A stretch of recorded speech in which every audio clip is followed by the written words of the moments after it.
All right, so State of Play, PlayStation State of Play 2026. I have a lot to talk about when it comes to this. We got a couple of takeaways. There was some missed opportunities. I may also like to mention some missed opportunities, as I like to call them, honorable mentions.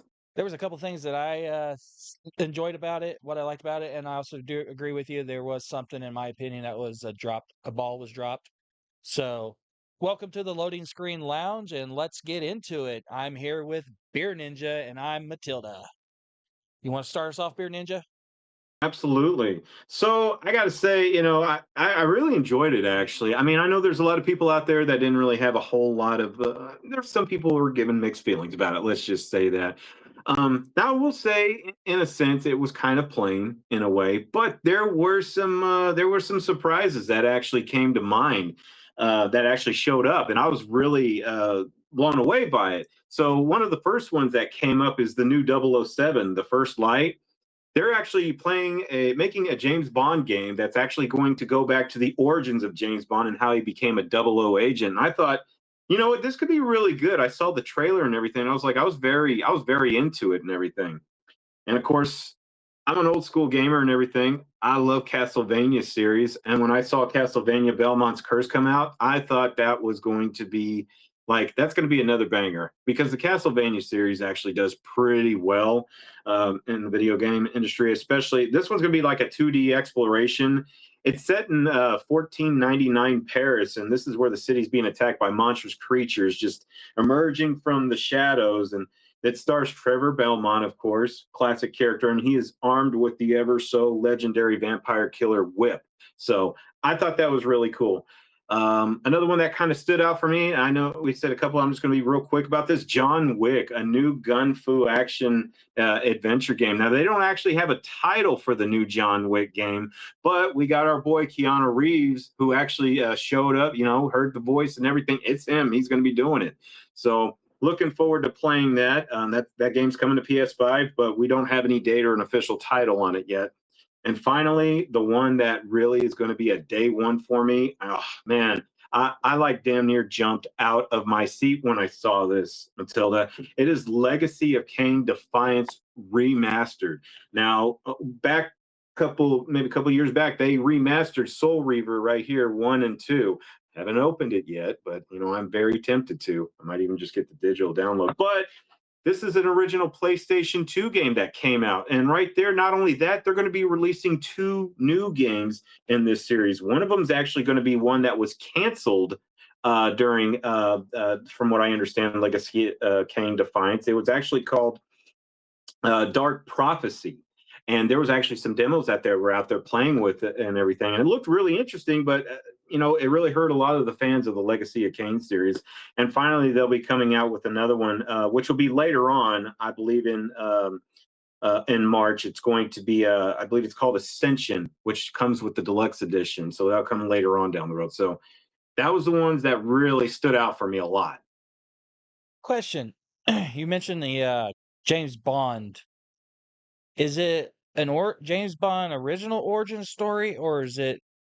I thought it was like the Double O program kind of got ended, and then they were restarting it, so they were looking for new Double O's. Unless I'm So wrong. there, yeah, well, I think we're going to find out when the game comes out and everything. I was more under the impression it was kind of like it said it was the origins of James Bond. So somewhere around the line, it's going to show about I think it's reinitializing the 007 program where he joins it. That's what my guesstimate is right there. Yeah, So we'll because see what happens. I think M is her name was saying something about she wanted to restart the Double O program. Maybe there was a pause in the timeline between James Bond and before, and the program got ended and and they were restarting it. Hmm. So, but that's This how could be I a took it. It was trilogy. more of a new, just kind of rebooting the story more into the future. Because I mean, if you go back to the movies, spoiler alert, Daniel Craig's James Bond is over, and we're waiting on who to find out who the new James Bond's going to be. Fingers crossed, Yeah. Idris Elba. Um, but like somebody told me years ago, James Bond is not a person; it's a title. Right. And you always got to remember that it's a title, not a person. So, uh, the, going back to you were mentioning John Wick. I thought that looked pretty interesting. I'm a huge John Wick fan. I'm waiting for. Hopefully, they're making another movie. I loved all four of them. Still Hmm. haven't seen Ballerina yet. It did take place between movies 3 and 4, which I have to get back into. Um, Saber Interactive is the developer for that one, known for World War Z and Evil Dead. Um, Also going to be working with Lionsgate's games, and Keanu Reeves is going to be in it. Yeah, you hear his voice at the end of the trailer. It's pretty cool. Look forward to Yeah, that one. hopefully it'll have a better release in Cyberpunk with him in it. Yeah. But you know what? That game got a lot better later on down the road. It sure did. And man, he would love to do another one. I'm sure of it. I got to give props to games that bomb at the beginning when they first come out, but then the developers actually get behind it and make it right. I mean, I haven't played Cyberpunk. I've No Man's Sky is another one that comes to mind. Was it was I mean, it was hounded at the release. Wasn't anything they were hyping it up to be. And over the years, they fixed it and went farther along in making it better. Oh yeah. I did like some of the combat that they showed in the John Wick, Mhm. how it was fluid based and kind of cool. Kind of cool when we're trying to figure out what the movie or what the game was, and the first thing I saw was the character put his hand up over his forearm up over his face, and I'm like, well, I know where that was. I just watched John Wick like 3 days before that, so that was a move they all did in the movies was put their forearm up, the black bullets protect their Yeah. face. It's like they, So it's like they have their own kind of formula that goes on. You can always tell it's a John Wick in a way because what got me was the suit silhouette and the hair, and I was like, it's got to be John Wick because of the way he moves and everything. You know. you were talking about the Legacy of Kain. Is that what it's called? Oh yeah, Am I correct? yeah, Legacy King. Is that out already on PlayStation? So right now, Legacy of Kain's been around since the PlayStation 1 era. It actually Right. separated into two different series. There was Legacy of Kain Blood Omen, and then there was Legacy of Kain Soul Reaver. And then eventually they patched out to part two, or PlayStation 2, sorry. The one that you're probably thinking of was the one most recent, was the one I showed right here. They re-released Soul Reaver. They remastered it, 1 and 2. Hadn't opened the box yet. But that's actually one of my favorite characters. And also, what I mentioned was they were coming out with two new games. And from what I've read, the original voice cast, especially who played Kane and Raziel, is going to be in there. And I actually had the honor and privilege of meeting the voice actor Raziel, who is voiced by Michael Bell, and I got to talk with him and everything. It was just a really cool experience. But yeah, that's probably what you're thinking of, and it has been on the PlayStation market as well. I think a couple of them have actually, and so now they're going to be remastering Defiance, which was probably it was the final, basically the final chapter of the series. That's what they're calling it. So Yeah, because hopefully I it'll was make. scrolling through the PlayStation Plus section today, and I thought I saw a Legacy of Kain title in there, so I was curious which one it was in. According to this, it was the PlayStation 2 version was added in September of 2025's Legacy of Mhm. Kain Defiance.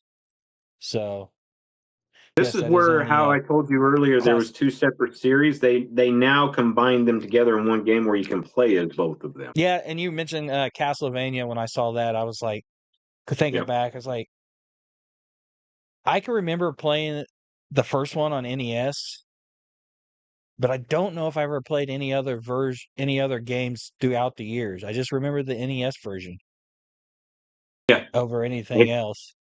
came out on So, all most of the Nintendo platforms. So uh, you got what, 1, 2, and 3, I think. I think 4 came out on Super NES. They even had Nintendo 64. It kind of branched out too, and PlayStation got it as well. Probably the most well-known ones of Castlevania you probably heard of was Symphony of the Night. I mean, out of our group, I'm probably the least that plays the least amount of games right now. But I did watch your live stream the other day. It was very good. I thought it was kind of funny that one game, Darwin's Paradox. did the homage because it started they started the trailer right after the Metal Gear Solid trailers, and they did a Hmm. homage to it with Hmm. the octopus. I could never figure that out because I never played the series, unfortunately. The only one I ever played in the Metal Gear Solid one was that Revengeance, I think, and that was like on the 360 and PlayStation 3 platform. Going back to Metal Gear Solid 1, I had it on I had it or borrowed. I think I borrowed it, but at the time I did not have a memory card, and it was a Yeah. 2-disc game.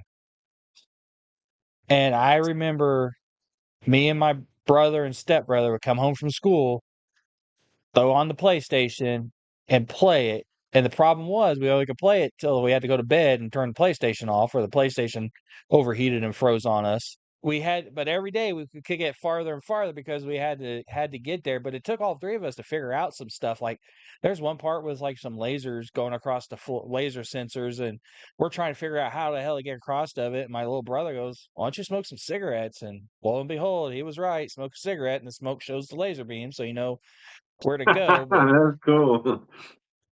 back when when you had to have a external source to save your all your games, there was nothing on the internal to save anything, or you didn't even have a cloud. No, I found the first game too while I went like game hunting one day. It was like a huge score for me. That game actually goes for like 30, $40, complete copy, and I got it for like $2 or $3. And it was like in Yeah, very good condition, almost like new. Oh, yeah, I'm sorry. you can just Let's have a bite me moment on of that one. silence for Matilda there. Yeah, you remember that, don't But you? yeah, you did a video on that too. I did as a quick video. But yes, we Yeah, got talking about Konami made a really big presence in the state of play. They made a really big presence in there and everything. So it was really good seeing them showing up again. yeah, I noticed that they had some, and I noticed Capcom had quite a bit. Yeah, yeah, absolutely. I mean, we got a trailer for the next Resident Evil movie, or excuse me, Resident Evil The game, game, yes. number 9 now. So I remember I really haven't played much after Resident Evil 1 and 2, to be honest. I'm exactly the same as you, dude. I 1 and 2 on the original PlayStation. I never even played any of the remakes or anything, but like they started like really like jumping up, like doing really well. Yeah, I've just never been into jump scare games. It's just not my taste Hmm. of games. I know some people enjoy them. I mean, people are in the horror genre movies and stuff like that, but that's just something I've never really got into. I would love to go. Maybe I need to go look on the PlayStation Store and see if Resident Evil 2 is on there and maybe download it and give it a shot. I wouldn't Reminiscing some mind old doing it days. myself. Yeah, I wouldn't mind doing that myself, man. So yeah, I actually saw that trailer. I believe it's Chris Redfield who's going to be the main protagonist, along with another lady. I can't remember her name, but it looks like he's infected in this one, and you can kind of tell based off of his hand and everything like that. So I'm kind of interested in seeing where that story goes. Yeah, I mean, the trailer looked pretty interesting. I mean, granted, I'm so far out of like you, I'm so far out of the storyline. So, I mean, it's all foreign to me what was going on or how much is it carried on from previous stories or anything like that. All right, So, I do got a question for you. go for it. Was there any games you felt like that should have been on there? Yes, I was really looking forward to, and I didn't want to believe like the Facebook rumors or whatever, X and Instagram and all that. There was some missed opportunity right here, I think, for PlayStation that could really stand out. The first one would have been from Insomniac Games, The Wolverine. All right. I am super stoked about that. Insomniac, if you don't know Insomniac Games, they're the guys that they made Spider-Man 1 and 2, and Spider-Man Miles Morales. And they really did extremely well in that series of Spider-Man. But Wolverine is something I was really looking forward to seeing. But I guess it did come to fruition as far as what the rumor said. They weren't going to be making a presence over there. So I was very disappointed in that. And the only other one that I saw a missed opportunity there was Square Enix. I am a huge Final Fantasy VII fan. I have played the remake. I've played Rebirth. We're waiting for the third installment of the series to come out now. And I was like, there wasn't even a mention of this or anything. There's been bits and pieces going out on the net and stuff. So I was really expecting to make some kind of presence at the state of play, but no, that didn't show up. And if I have to give any honorable mentions of opportunities that should have been there, I would say Rockstar's GTA 6. And of course, I'm a Witcher fan. CD Projekt Red, The Witcher 4 would have been nice to see. But, you know, that's basically it. The ones that I really saw they kind of missed out on that I was a little disappointed that we did get to see. The big one that I felt like I wanted to see and there unfortunately was not shown, and being a huge racing fan, was Gran Turismo 8. At least get something Oh, yeah. from it. But Yes. it's in development, but based off everything I read, it's not in the timeline for them to release anything yet. And then the question I saw was, is it going to be released on this generation of console, or they're going to wait and release it later for both generations? So is that something we're just going to have to hold out on? I mean, I with guess the way maybe. graphics and stuff are nowadays, I mean, that game should be pretty sweet. And I might have to get a VR headset just for that game. Oh, yeah, absolutely. Racing games, I'm starting to really enjoy them now. I didn't enjoy them as nearly as much as when I was younger and everything, but I do remember Gran Turismo, and I think that was one of the first racing games I actually played. I want to say I played part one, but it was no part two, and that's the one that really stood out to me a lot and everything. I had fun because I was playing with my neighbor at the time and everything, and you build up your car and just drive. And I really enjoyed it. And I actually have quite a few of them in my collection. I just hadn't played them yet or anything like that. But no, yeah, it would have been nice to see something in that developers if they were to come out with another one. Yeah, Gran Turismo's gameplay, and I haven't played them for a while, but I did notice Gran Turismo 7 is on sale currently now on the PlayStation Store for 58% off, so till the 26th, so I may end up having to purchase that. There you go. But I the old the PlayStation 1 and the PlayStation 2 versions of Gran Turismo, and how you get your license, earn credits, and then you take those credits and go buy your upgrades, buy your cars. I think format is a lot more enjoyable than what Forza's turned into now. Forza Motorsports. It's like now for Forza Motorsports, you got to go and get a certain score on this race to unlock this vehicle or get that vehicle, So and the you challenges still. aren't as fun. They're not as engaging as they used to be. Yeah, it's like now because before it's like you had to kind of go budget your money in a way to, like, okay, what car do I want and how am I going to upgrade it and where can I upgrade it to keep it in the class that I need to keep it in to be competitive, because you don't want to bump yourself up to the next class and you're at the very bottom of the class, you're not going to win anything. But at least Right. that way you could start the bot or start up there and work your way to as closest to the top and tweak it as best you can. You add this part or remove that part and add another part just to stay that 1-2 points below the level cap. But that's because Forza 1, 2, and 3 was like that, and then after that, it just seemed like it got away from that, and it just like I enjoyed the 360 versions of Forza, but the Xbox One versions it's just I've been in not enjoyed them. Kind of went downhill for So you there, huh? yeah, I mean the graphics are beautiful. I Hmm. mean they do real good job on the scenery and the landscape and stuff like that, but like I said, it's just the gameplay, and I know gameplay is a lot what people look forward to. Sometimes some people are all dead set on games based off how the graphics look, and some people are based off of just they could forego graphics if the gameplay is actually pretty fun. So I I just think that Xbox got away from that with their Forza game.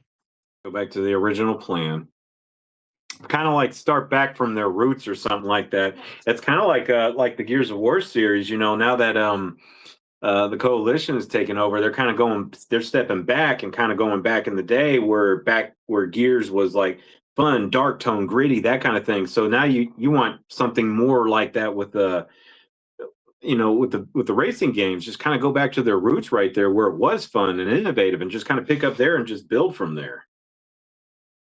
Right. It just seems like they got away from a I don't and maybe there's people out there who like this or prefer this the way it went, but me being an older school gamer, I mean, that was my go-to away on the Xbox side because I didn't have access to the newer Gran Turismos throughout the years. And then Yeah. they did away from it, and it's just not as good as it used to be. Maybe it was So a good thing the Gran Turismo didn't show up in the state of play for 2026 because maybe they're trying to make something that they can actually polish up. Maybe they can make something, and that's what we can all hope for in video games. Take your time with them, polish them up and everything, make them fun and enjoyable. Go back to gaming, go back to when gaming was just real. right. And then you mentioned something about GTA 6. Yeah, I was kind of hoping about that too, but I mean, being that game going to be on Xbox as well, I just don't see it was going to be on a excuse This is me. why I considered them as honorable mentions because they can be multi-platform just as much as CD Projekt Red's The Witcher and everything. I just think it would have been a really cool. It probably would have like kind of boosted up a little bit for PlayStation to be the first to show it, or at least something. Just something of it. But you know, they didn't have. I guess they didn't have the opportunity. Otherwise, they probably would have brought it out. Or maybe they're waiting for another event to come up that's going to actually get to show a little bit more about those games that we're looking forward to. So, Don't we usually have something around the first couple weeks of June where E3 used to be? oh, Everybody does their gigs, so that's probably when you're going to start seeing more GTA related content coming out. Hopefully, we might actually be able to start seeing some gameplay here shortly. that's what I'm saying, man. You know, so like a lot of the games that came out for State of Play for 2026, just looking here on the release dates, a lot of them are coming out. That like the majority is coming out for 2026. So it's not going. 2026 is not going to be short of video games. I can tell you that right now. And maybe some of the ones that came up that we didn't mention, they're going to be very surprising to some people. So I would love to talk more about it, but I know we're a little pressed for time and everything. But I think we'll be all right for 2026 right now, and I think there'll be some more surprises along the way. Oh yeah, there's definitely going to be surprises. I mean, we're still only second month in a year, and I mean, Hmm. we're still 10 months away from 9, 10 months away from the holiday season. So Right. there's plenty of time for stuff to come out and stuff to shock us. So let's go ahead and wrap this segment up. I do got one more question for you. If you could give it a grade of your state of play, what grade would you give it? So I guess maybe compared to 2025, if I had to give one right now, I'm probably looking at a good solid 7, maybe. A 7? Maybe it's 7. 7 Maybe out of 10. maybe close to 7.5, maybe. Since we're going on the scale of 10, I mean, I'm gonna say a 6, and mine's gonna be biased because one, I haven't really had a PlayStation since last year, so I've only having a PlayStation for a year now. Hmm. Um, and I'm kind of getting back into it. I mean, up to a couple days ago was the first time I've turned it on in probably a month and a half, 2 months, and it's just been sitting there because I've been streaming more, watching shows, and streaming more than anything else, and kind of slowly getting back into gaming just a little bit. But I say about a 6. I mean, I mean, I fair kind of enough. was hoping maybe more. There was maybe I was just it's just me being selfish. Maybe I was hoping to get a couple more games that nostalgic games that I like being remastered or stuff or newer versions of it coming out. So that's what I took from it. Well, there's a lot of games that we didn't get a chance to discuss tonight or anything like that, and there's a lot of loyal fans to it, especially with the PlayStation platform and everything. But no, I agree. I mean, that's a good fair assessment for you. Absolutely. Let's get ready to move on to our next topic. Tonight we're going to be discussing something a little bit more nerdy in a way. And it was based off of a psychiatrist analyzing video games and how video games throughout the years have changed and how they've changed the structure, the wiring, the circuitry of the brain throughout the years from like your Mario days and your Legend of Zelda all the way up to Minecraft and Fortnite and stuff like that. And I got a little video, a little 2-minute video I want to show, kind of discussing about this in more detail. So take a listen. A psychologist explained why 90s kids think differently than Gen Z. It said the games that you played as a kid literally rewired your brain. And it said, here's what changed. And it said, 90s children played games that forced the brain to fail and retry. Mario, Sonic, Prince of Persia, you only had 3 lives, no saves, and no hints. When you lost, you learned patience, planning, and frustration tolerance. Today, many games guide kids step by step, auto-save every 10 seconds, and remove the real challenge. Tetris, that was games you could lose your place in the game for sure. Yeah. Oh, yeah. Tetris, Doom, Quake, Zelda, you had no map, no path arrows. You remembered layouts, patterns, secrets. Scientists now show that the games strengthened the hippocampus, the part of the brain for memory and navigation. So modern games often give glowing lines, GPS arrows, voice assistance, so kids can follow the instructions instead of figuring things out. And it said, you had to stop when you failed. Today's games are endless, like Fortnite, Roblox, Jensen, Minecraft. They're all losing. They're all built to keep attention forever. True. He said that it trains a different circuit. Instead of finishing tasks, kids get addicted to the constant stimulation. Yep. And it said in the 90s games were social in real life. So you went to a friend's house, sat on the same couch, argued over controllers, shared secrets, passed levels together. You know, there was always that friend, right? There was like, dude, I'm good at this. Let me do this part. You know, and you're like, yeah, he's good at this. Let him do this part. Yeah, you would share. But today's kids play alone with headsets surrounded by thousands, but not connected directly to anybody. That's so true. Right? And it says psychologists see more loneliness in kids now who play online games than compared to us who played side by side, like offline games. So as you can see, Beer Ninja, they were talking about like going back how like you got your Zelda, your Mario, your Sonic. I think they even mentioned Prince of Persia, where back then you had 3 lives. You only had 3 lives, and you didn't have the ability to save every 10 seconds like we do with autosave and everything else like that. But it was talking about how you had to, your brain was wired like for the risk and reward and how to deal with frustration and stuff. I mean, granted, some of us back in the day did throw our controllers like we do nowadays when we get ticked off and nerd rage, but back then that was the way games were. I mean, you played by yourself or your friend sit next to it, and maybe you'd be switching back and forth, like they talked about switching back and forth, like you may be good at one part of the map and your buddy may be good at another part of the map, so you're going to hand him the controller and vice versa. And then it goes into like a little bit more in the games, but and it finally ends up, the summary was it ends up with like games like Minecraft and how it's a simulation, and the games nowadays you have maps visible, you have pointers and icons and hints and arrows and trails on the roads and the paths to tell you which way to go. Where back then you used to have to try to memorize where you've been, where you haven't been, and figure out the game that way. Now it's like, oh no, I'm stuck. Oh, 10 seconds goes by and here comes a little icon or a little ghost that comes up and shows me the path of which way I'm supposed to go, or the constant simulation, and it gets you the way it wires people into these games. I'm glad I'm not into Minecraft, but it's just the way it wired kids and even adults nowadays with some of these games compared to what we're used to. I mean, after watching that video, like talking about the GPS and maps and understanding getting from point A to point B, I never realized how much it had changed over the years. What do you guys say, Bear Ninja? I think you're right. I mean, because games are a little bit easier for us to play now and everything. You know, back in the day, retro gaming, playing the games like well, I had a couple of them right here. Battletoads, for example. You mentioned about playing, with two players with people and everything. You ever tried playing two players on Battletoads with each other? No.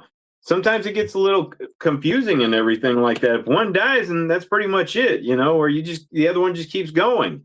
Or even in Contra. Now that's a big one right there. The first Contra game. So if you had two people that can play through that game and beat the game, greatest gamers of all time, in my opinion. Even just playing it alone. That's why people put in the Konami code right there, just so they can get 30 lives to beat the game. Yeah, man. I mean, like a lot of these games, that they come out with now. It's I like it. Don't get me wrong. I don't mind a little guidance every now and then or whatnot. But when you're talking about like people who are just hardcore from the ground up and everything, they're used to that. You only get 3 lives and that's it, game over. Guess what? You got to start all over again, buddy. Just stuff like that. There's still plenty of games that are out there like that. Turn-based games, that used to be a pretty big thing. We talked about that for a little bit and everything. And not so much are really attracted to it until recently in certain games that came out. Expedition 33. It's because they added more formula, more elements to it and everything that kind of made it more fun and enjoyable to play and whatnot. But having a game like let's say GTA 5 right now, you got a map, you get a mission, it tells you exactly where you need to go or tells you exactly what to do.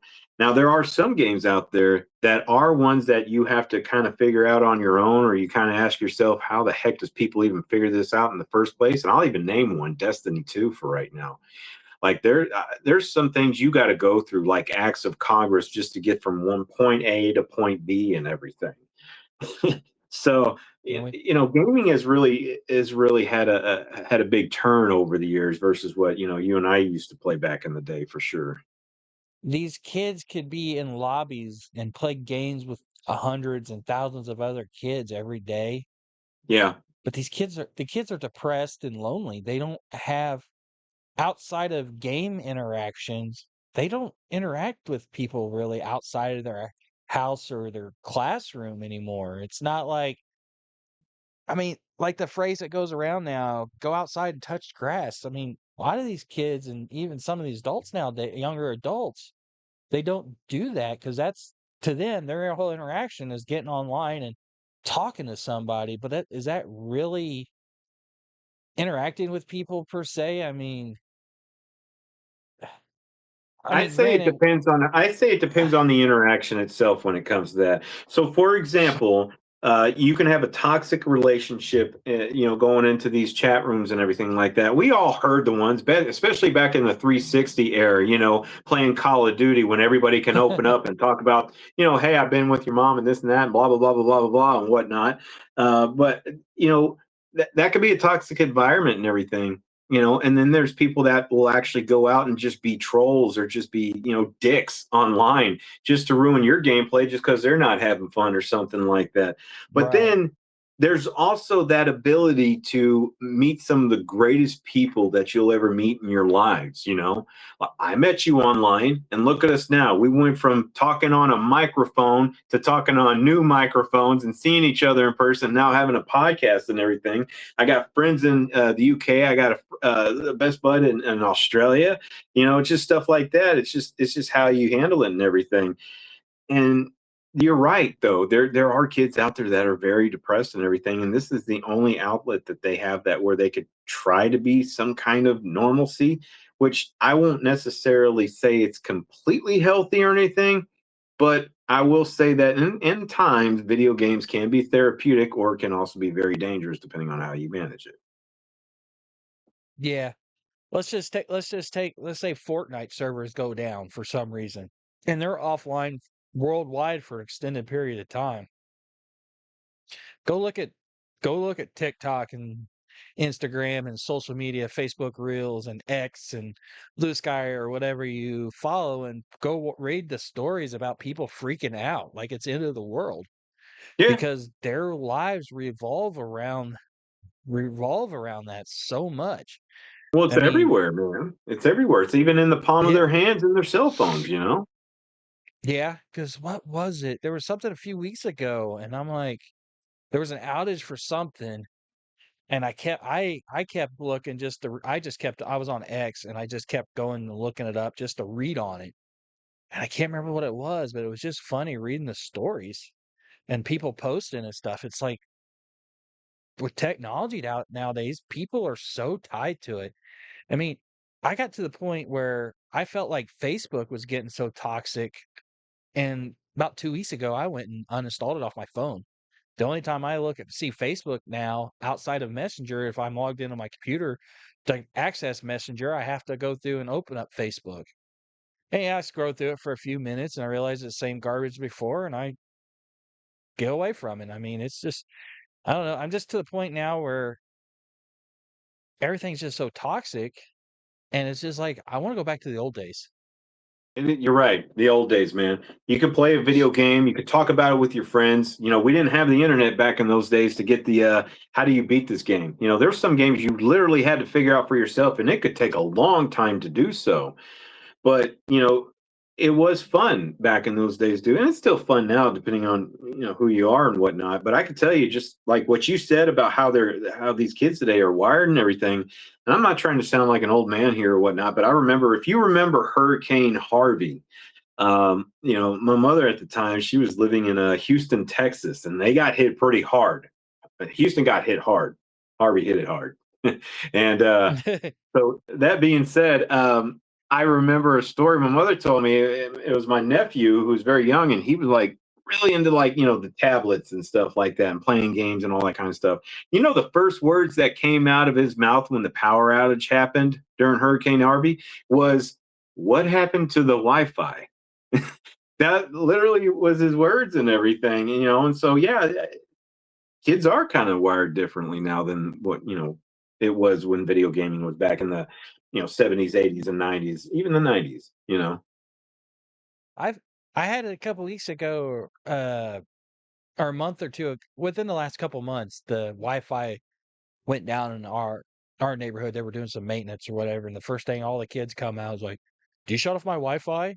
Like, no, I didn't this time. And I'm like, Right. it's an outage. And it's just like now granted, my kids are all adults now, so I mean, it's not like it was before. I mean, this was 10 years ago. I mean, they'd be driving me crazy because I can't get online and go play Minecraft or Overwatch or Fortnite or whatever game they're playing at Roblox or whatever game they're playing at the time. It's just the way and unfortunately, it's the way it is for everybody is the stuff's being designed now, and they use psychology to design all these games and these apps and stuff because they want to keep you there.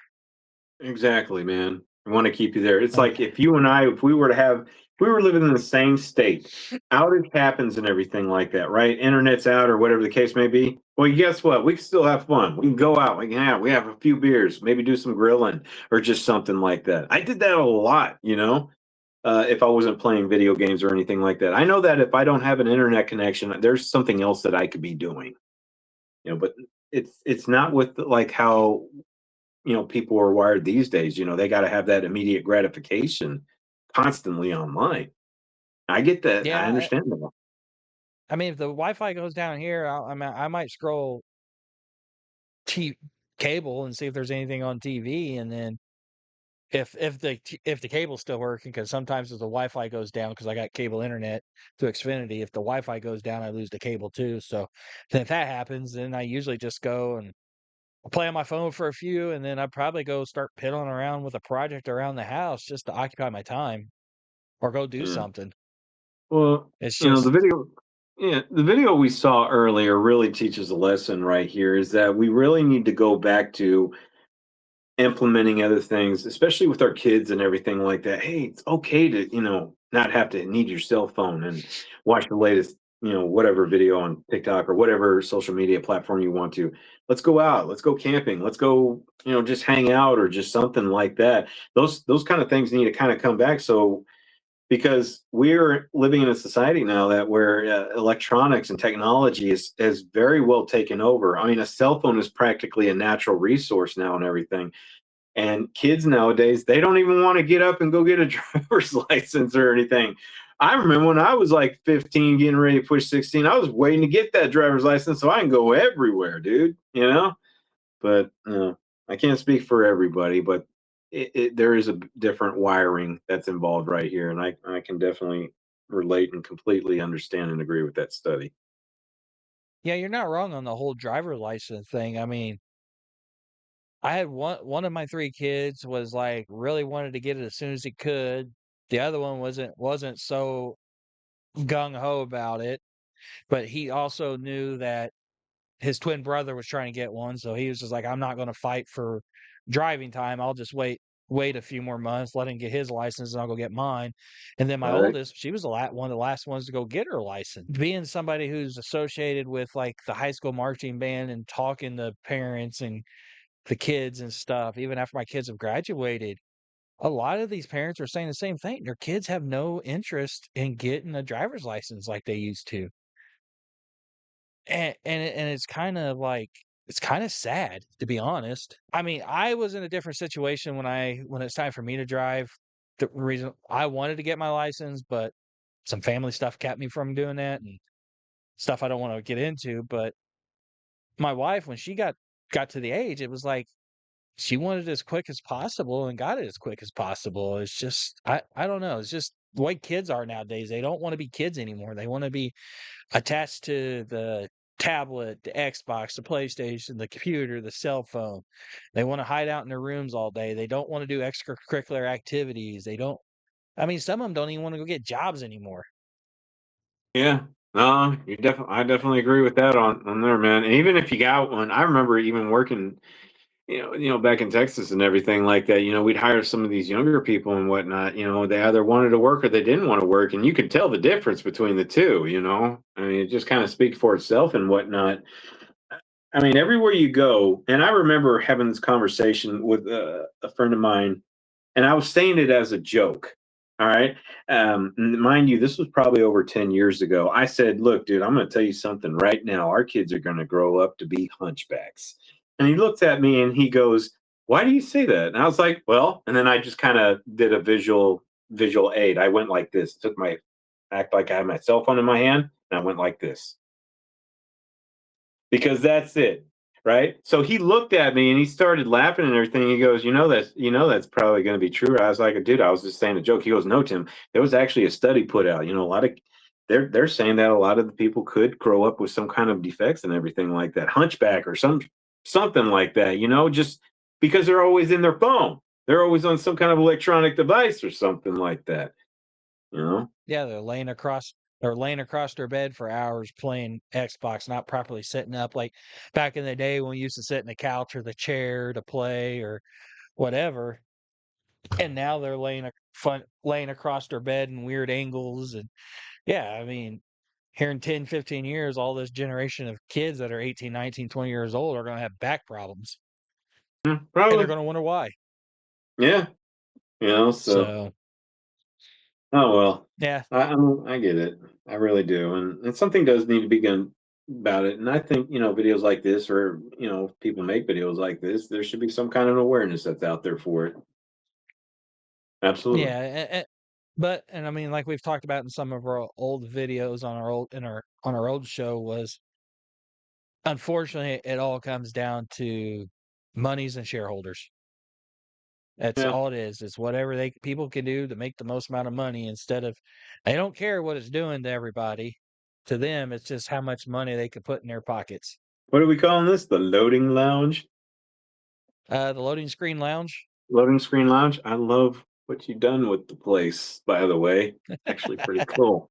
It's really cool, man. I like this kind of format and Yeah. everything.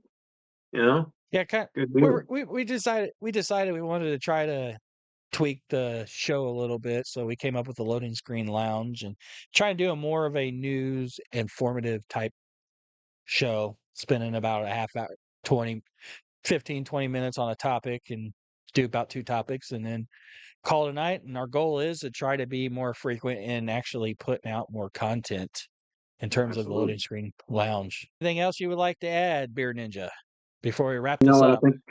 I think I'm good right now, man. I think we got a lot off our chest and everything, and I like the idea that we can actually spread awareness about the topic that came out. It was a pretty very informative video. Beer Ninja, you want to take us out? Ladies and gentlemen, boys and girls of all ages, thank you for attending our show tonight. We really do appreciate it. And if you do want to consider subscribing, please just, hit that link down there. Maybe click on the bell and get notified, the latest content that we push out and everything. Be sure to like, comment, and subscribe. But I would like to say something with what we call this, the loading lounge. The Loading Screen Lounge. Loading Screen Lounge. I would love to say that I love being a part of this edition right here, and I want to thank you, Matilda, for bringing it up and making it happen. Like I said, I love what you've done with the place here and everything. And all I got to say to end on this note is that if you drink, may you drink with me.